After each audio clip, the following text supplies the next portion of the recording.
Tonight on ABC 7 News at 6, a local veteran who served with a man allegedly involved in a Bangor shooting speaks out tonight about his friend's battle with PTSD. Plus, an emotional day for the family of a fallen sheriff's deputy at a ceremony making sure his legacy is never forgotten. And we're going to show you how officials at Acadia National Park are gearing up for warmer weather. Those stories and much more as ABC 7 News at 6 starts right now. This is ABC 7 News at 6. Good evening, I'm Kayla Fish. And I'm J.R. Mitchell. Thanks for joining us. We begin tonight with a story you'll only see here on ABC 7. The Orrington man charged with attempted murder after a downtown Bangor shooting sought help for his mental illness. His military friend says the least. That's right. Nitnoy Ricker interviewed his friend and joins us now with this exclusive report. Nit? A former soldier who served with a man who shot up a downtown Bangor eatery earlier this week, injuring a brewer man, says his friend was trying to get help through the VA for his mental illness involving PTSD. Jordan needed help, was looking for help. 32-year-old Jordan Bishop of Orrington is charged with attempted murder, elevated aggravated assault, and aggravated assault after he used a 9mm pistol to shoot a brewer man 3 times and damaged Tesoro's Italian restaurant on Harlow Street early Sunday morning. Both Bishop and Ron Blanchard were members of the Brewer Base 172nd Mountain Infantry Unit, which deployed to Iraq in 2006. The unit saw action and lost 2 members to a roadside bomb on May 6th of that year. His friend said Bishop was first hospitalized for trying to kill himself just over 2 years ago. He said Bishop got sober and seemed to be on a good path until moving back to Maine about a year ago. Since he moved back to Bangor, since he moved into the house, his mental state has been deteriorating. His friends have called me with concerns about his behavior, and I personally contacted the resources we have to get Jordan help. Then, in February of this year, another member of their brewer unit took his own life by suicide. Blanchard said 8 days later, Bishop checked himself into the Department of Veterans Affairs at Togus VA Medical Center in Augusta. He said things did not improve after Bishop was discharged. At one point, the VA sent Jordan a coloring book. He was quite upset about that. He was reaching out for services, and they sent him a coloring book. Focus is to make sure veterans are getting the care that they're requesting. Blanchard said he's not making excuses for his friend. He just wants people to know that Bishop was trying to address his mental health issue. We reached out to the VA in Augusta about this story, and they issued a statement saying that there are several resources available to help veterans. Back to you, folks. All right, Nit, thank you very much. Meanwhile, state police releasing more information about an attempted break-in turned drug bust in Benton. Authorities arrested 31-year-old Tyrone Florimont yesterday after a homeowner called to report someone trying to force his way into that home. After investigating, troopers believe the Massachusetts resident drove to Maine to sell drugs, but arrived at the wrong address on Wyman Road where he allegedly tried to break in. Florimont was arrested a short distance from the residence where police then seized cocaine, fentanyl, and more than $3,000 in cash. He's been charged with criminal threatening, but police say he'll likely face more charges after the case is reviewed by the DA's office. This week is National Police Week, and at a memorial at the State House today, Mainers gathered to honor Corporal Eugene Cole. Kelly Mitchell has more. 86 names are now engraved on the Maine Law Enforcement Officers Memorial in Augusta. The newest engraving, Eugene P. Cole, Somerset County Sheriff's Department. Corporal Cole was shot and killed in the line of duty last year. Tom Cole says his brother would have been honored by the turnout for the fallen corporal at Thursday's ceremony. Gene was a aw shucks kind of guy who would just aw shucks, or why are you guys doing that for me? But he, on the inside, he'd be very proud. Corporal Cole's brother sang an original song written by the corporal for his wife. Never go. And got some help when the music accidentally cut out. Want to know. Governor Janet Mills and numerous state lawmakers showed their support at the memorial. We take inspiration from their lives and from their service. Lest they remain mere names on a wall of stone, we should always ask, who were they? So who was Corporal Cole? Those who knew him say he cared about the people he served. He showed respect to people no matter what they may have done, and how he would put it is they made a mistake. It's outstanding. It's a great tribute to a great man who gave to the community. Corporal Cole's name is also on the National Law Enforcement Officers Memorial. His family was in Washington, D.C. earlier this week, but they say emotions were running higher back home in Maine. The life he lived, it counted. It counted for something.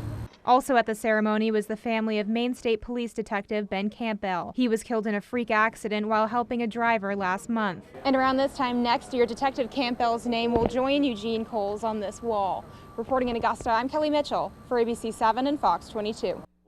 Well, as you just heard, Detective Ben Campbell's name will be added next year, marking 3 years in a row that a law enforcement officer's name has been added to that memorial. Last year, the name of Officer Nathan Desjardins of the Freiburg Police Department was added. He died in 2017 in a boat accident while looking for a missing person.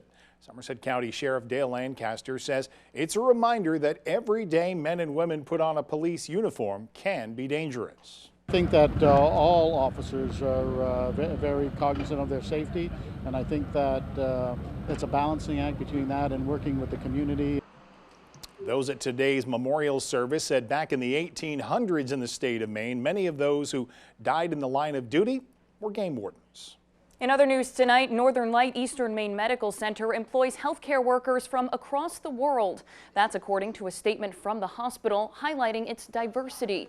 A medical ethics professional from Minnesota, though, says racism in 2019 might not be as visible as it once was, but it still exists. We were talking about racism in medicine and how clinicians of color have a unique experience with dealing with not only being a clinician in an institution, but also having the dynamic of race and racism. Cedarstrom says making a workplace free of racism, rather, is critical to making it a comfortable environment. Well, prescription drug prices are skyrocketing. According to Maine's 2nd District Congressman Jared Golden, it is about time that Congress take action to control the pharmaceutical companies' pricing. During an interview today, Golden said an important attempt to rein in the drug manufacturers would be to pass a federal law making it illegal for companies to pay generic drug makers to stay out of the retail market. We're going to pass some things to make sure that generic companies can get to market more quickly and bring that competition into the marketplace, hopefully driving down prices as a result. Golden said lawmakers from both sides of the political aisle favor reining in the prescription drug pricing.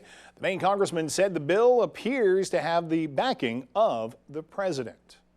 Well, with baby boomers reaching the age of retirement, hospice volunteers of Hancock County held a conference to help overshadow what is to come. The conference highlighted the effects of aging and the strengths and challenges that older people face as they deal with loss later in life.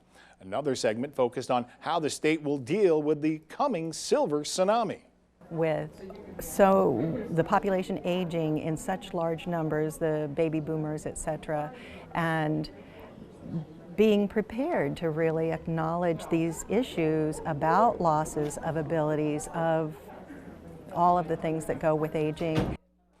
Wolford Tucker said that making older Mainers ready to properly handle the last stage of aging is the main goal of this conference.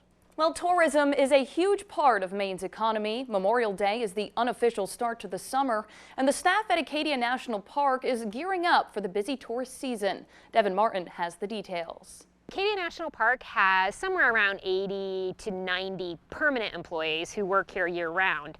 So in order to get ready to welcome over 3.5 million visits, we need more people than that. So we bring on about another 120 or 150 seasonals. There's a lot of work that goes on behind the scenes at Acadia National Park to get ready for the visitors they are expecting. Memorial Day is one of our first big holidays that come and bring a lot of people to the park and a lot of families. And so to get ready for that, we need to open up the Park Loop Road, we need to open up the carriage roads. Park officials are doing what they can to be ready for the influx of people, but they have a bit of advice for anyone planning to visit. You need to be strategic about where you're going to go. The entire park is not congested, but we have a tendency to have everybody want to be in the same place at the same time. So folks can just kind of spread themselves out a little bit, might have more of an enjoyable visit. For those looking forward to traveling along the trails and enjoying the scenic views, as well as those who are preparing to camp this spring and summer month in the national park, officials urge them to reserve the spots online in advance to make sure that there are campsites available. In Acadia National Park, I'm Devin Martin reporting for ABC 7 and Fox 22. It's so hard to believe that 1 week from tomorrow, people will be venturing into the state of Maine, preparing for the unofficial start to summer, Memorial Day weekend. And it barely even feels like spring yet here. It feels like the end of winter. What are you saying? Exactly. Well, we had a little bit of a better day today. Yeah. The temperature is getting a little bit warmer. Hopefully that trend continues. Let's turn things over to Dodgy Aswan for a first look at our forecast. Dodgy? Welcome back. A little boy from Holden is getting a special surprise tonight. That's right. 3-year-old Calvin has been battling a tough disease, and now the Make-A-Wish Foundation is making his dreams come true. Let's go live to Alex Bobbin, who's on the Bangor waterfront for the big reveal. Alex? Thank you so much, JR and Kayla. It's a beautiful night tonight in Bangor at the Bangor waterfront for the Walk for Wishes. I'm joined by Mackenzie. Mackenzie is the wish coordinator for Make-A-Wish Maine. And Mackenzie, we have, as I said, a beautiful night here. Tell us all about this event. So this is a grassroots fundraiser for Make-A-Wish Maine, started 20 years ago. Wow. And it's actually across the state. So we're fundraising in Bangor, Portland, Auburn, and Rockland tonight. And hoping to raise lots of money to grant more wishes for kids in Maine. Awesome. And families, they just left. They're on the walk now. And you told me beforehand about 75 families get granted wishes every single year. That's amazing. And you had one special one tonight for Calvin. Tell us a little bit about Calvin. Yes. So Calvin is 3 years old. He struggles with a severe form of epilepsy. And his wish is for a play set in his backyard, which will be granted this summer. So he got the special news tonight that his wish will indeed be granted this summer. And it was a special celebration for him. And it's actually a huge health benefit for him too. So that's really cool. I mean, what else does a kid want than a play set? I mean, I want a play set. Heck, it's a beautiful night. It's going to be like this all summer. Who wouldn't want one? Mackenzie, thank you so much for talking to us. I hope the rest of the night goes great. We're going to send it back to you guys in the studio. All right, thank you very much, Alex. Congratulations to Calvin. What an awesome surprise. Awesome surprise. It's going to be hopefully a very warm and great summer for him to be able to enjoy that. And we've got a lot to get to in sports, so let's get right to it.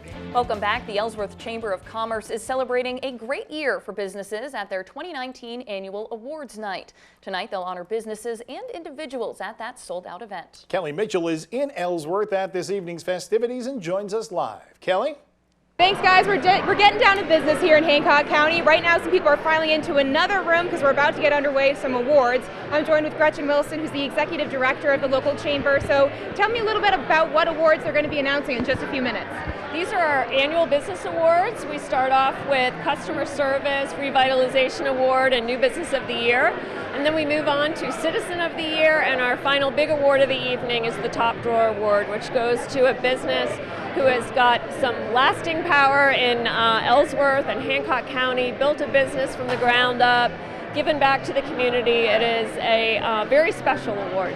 And so that one we can announce right now, correct? We know who it is? Yes, and we're right here on their property. Coastal Auto Parts, the Bowles family, and their Napa stores are our Top Drawer Award winner for 2019. And what makes them a standout business for the local community? They started as a small auto parts store and moved on up to 25 stores all the way across to Freiburg and up to Aroostook County. And it's all run by a family, and they're just phenomenal. They're all out in the community. They're all coaching basketball and baseball and volunteering on committees. They are a super, super business partner in Ellsworth. And we were talking before, it sounds like Ellsworth has kind of gone through a business boom as of late. Why do you think that is? Part of it is Jackson Lab coming to the Lowe's building and bringing, up to 300 jobs. We have had a lot of people look at the area. We're close to Acadia National Park. We're a little more affordable. Housing starts are way up. We have a downtown that's quite vibrant. So much to do, and we've got the park right next door. All right, and so we'll be getting more on those later awards tonight because those haven't been announced yet. So in a few minutes we'll be hearing those and we'll have more for you later. Reporting in Ellsworth, I'm Kelly Mitchell for ABC 7 and Fox 22. Back to you. Big night in Ellsworth, lots of people being honored, and just a great night for the entire business community there, and a lot of people are there. Yeah, looks like a lot of people, as we said before, a sold-out event. Looks like a lot of fun, too. Yep, they look, and the one thing that could make it even better, as they're down on the coastal parts of Maine, Kelly didn't have to be wearing so many clothing to be so bundled up. It is spring, for heaven's sakes. Yeah, exactly. Well, hey, that's all the time we have for tonight. We'll see you tomorrow. Good night.